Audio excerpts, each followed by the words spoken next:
All right, here's 5-4, day 1. If you take a look at the objective, you're going to notice this, unlike the last couple of lessons, has some differences in the sense that the 2 days we're actually going to work on different things. It's just going to be based on the same formulas, really, the sum and difference formulas, which I'll show you in just a minute. Today we're just looking at getting really where it says evaluating trig functions. Anytime you see that instruction, what the focus really is to do a problem where the end result is we have a trig value. Okay, that's what we're after. Simplifying expressions and that other stuff, that will wait for day 2. All right, now here is the slide with all the sum and difference formulas. Okay, they're new. They may look a little overwhelming at first. We'll work with them. We'll get the hang of them. A rare case, because some of the identities, I kind of derived a couple of them, and then when we get to the multi-angle formulas in section 5, I'll do the same. These I'm not. I could. I'm just not going to. I don't necessarily like when I give you a new formula and it's like, hey, here, poof, it's magic, here they are. But in this case, I'm kind of going to do that. I just don't want to get into the ins and outs of where we get them from. Basically what it does is it allows you to get an exact, and that's going to be the big theme today, an exact trig value for an angle that's not on the unit circle. Okay, and I'll show you in a minute how to do that. But there's 6 of them total, a sum and a difference for sine, cosine, and tangent. All right, got my unit circle on here. You should have yours. They're going to come in handy. And you'll see why in a minute, because like basically what you're going to see with these formulas is we're going to get an exact trig value for some other angle, but we're going to do it by kind of breaking things down into angles that are on the unit circle,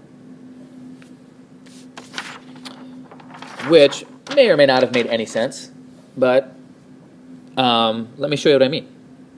Let's get to an example. Okay, here we go. Find the exact value of the cosine of 75 degrees, right? If you look to your unit circle, you would see, hey, wait a minute, 75 degrees isn't on there. We go to 60 and then we jump up to 90. This is where our new set of formulas come in. So I'm starting with cosine of 75 degrees. And what you should think of now is how could I rewrite that as either a sum or difference, specifically of angles that are on the unit circle.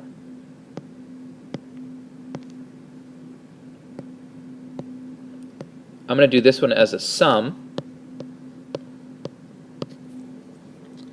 because I can split that up as 30 and 45. You'll see me every single time I'll label those, because notice the formulas use the terms u and v. I'm saying 30 degrees is u, 45 degrees is v. Okay?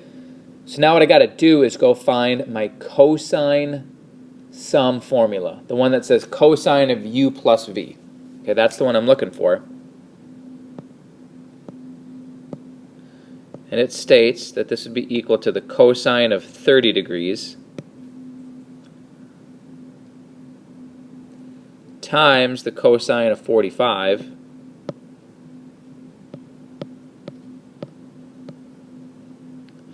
minus the sine of 30 degrees times the sine of 45. So it's kind of like it's got 4 little parts to it. Okay, the thing is now, and you'll see this happen pretty much on every single problem that we do today, each one of those 4, this is why you want to have your unit circle handy, I can get those, like the cosine of 30 degrees. That's the square root of 3 over 2. Cosine of 45 is square root 2 over 2. Sine of 30 is a half. Sine of 45 is square root 2 over 2. Okay, so all the trig functions are gone. I have basically 4 trig values that I substituted in. The multiplication has to come first. So I'll have square root 6 over 4 minus square root 2 over 4. Now, I have fractions with a common denominator, so I can put all this over 4. Be careful on the top. Okay? You might even already be thinking that, hey, square root 4 over 4. Okay? If you need to use a calculator to convince yourself, feel free. You can take my word for it. The square root of 6 minus the square root of 2 is not the square root of 4. Okay? It'd be wonderful if it was. It's not. Remember, the square root of 4 is 2. Right? So if we really did that, we'd be saying that this is a half. What's really going on is like these two terms are being subtracted, and the square root operation is not, you can't subtract through a square root. Okay? You can multiply through them because the operation of a square root is loosely based on the concept of multiplication. But that would be our final answer. Okay, right here. We started with the cosine of 75 degrees. Okay? And remember, this is what prevented us from just going to our calculator and saying cosine of 75 and getting some long, ugly decimal. And you'll see that on all these, is it's to get an exact trig value. This one's going to be very similar. I'm going to use a different formula.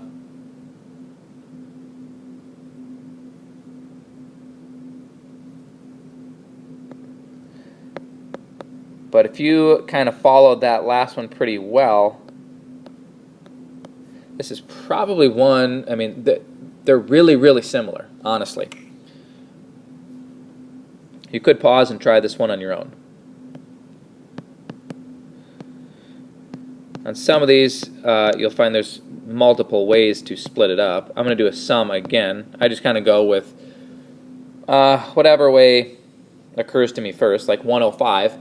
Again, not on the unit circle, but we could write that as 45, which is, and 60. Okay, so the reason I label those is when you go to the formula,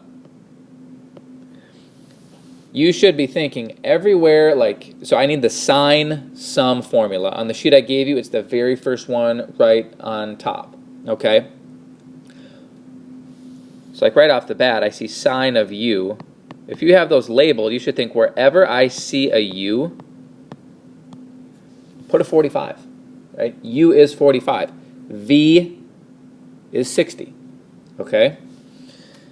So the very next part to the formula says cosine of v. That would be cosine of 60. Plus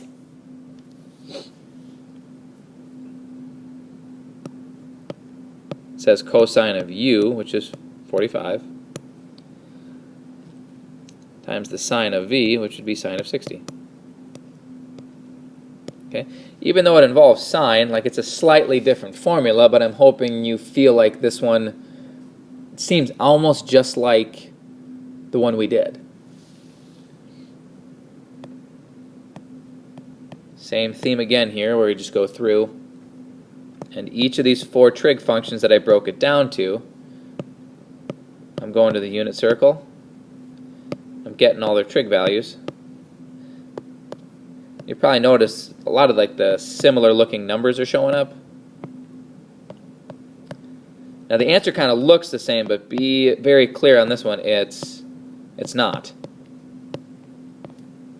Right? It does come out to be a different trig value, but square root 2 plus square root 6 over 4, that's as simplified as we can get it, and again we've got ourselves an exact value.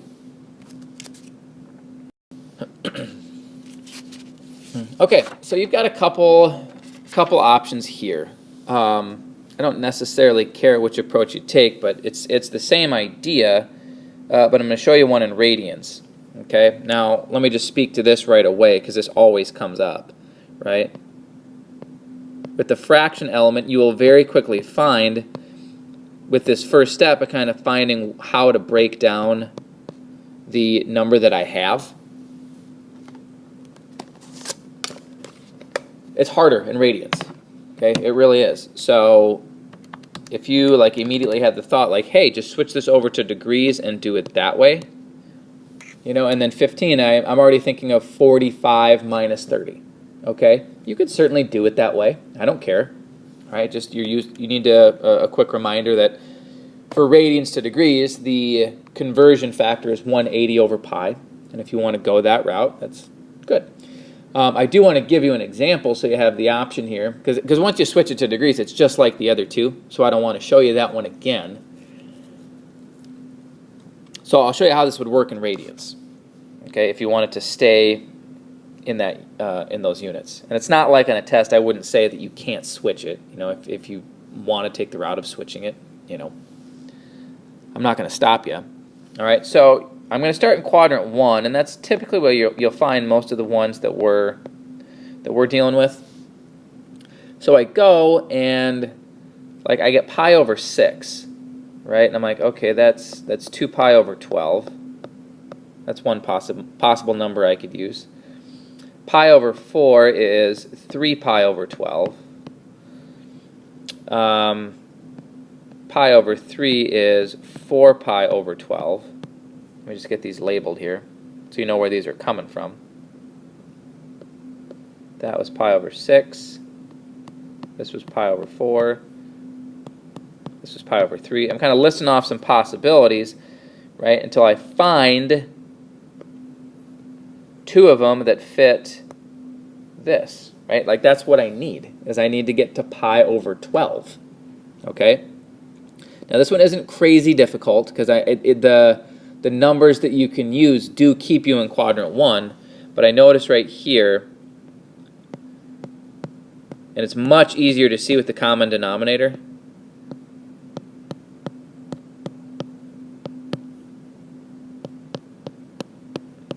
That's going to work, okay? 4 pi over 12 and 3 pi over 12, right?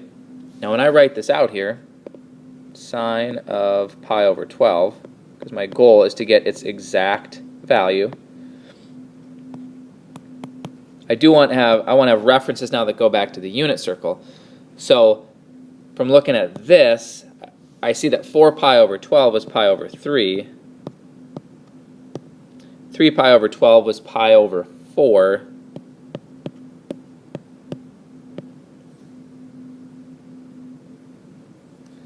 Pi over 3 is going to be u. Pi over 4 is going to be v, and now it's going to use the sine difference formula. Okay? The key to doing that, if you keep it in radians, is common denominators, right? We were getting looking for the sine value of pi over 12. So if I'm going to look at all these different angles that are on the unit circle, I need to look at them with denominators of 12, right? If you do that, it's pretty straightforward. You're going to see a possibility most likely pretty quick.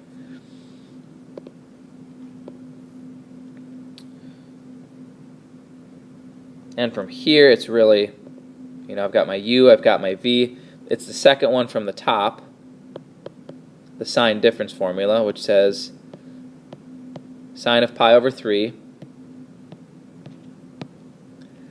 times cosine of pi over 4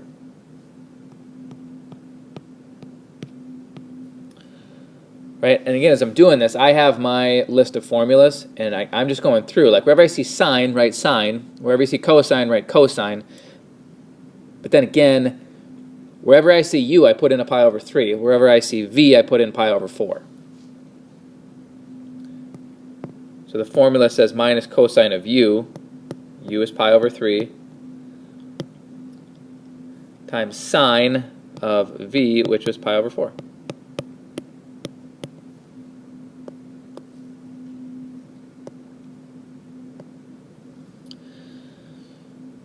We have square root 3 over 2, right? And typically I find once you get this far, and you've got the right formula picked, and you've got the numbers, substitute it in and you're going to the unit circle, you're probably going to get all the way to the correct answer, right? Once you're there, you're just using your unit circle.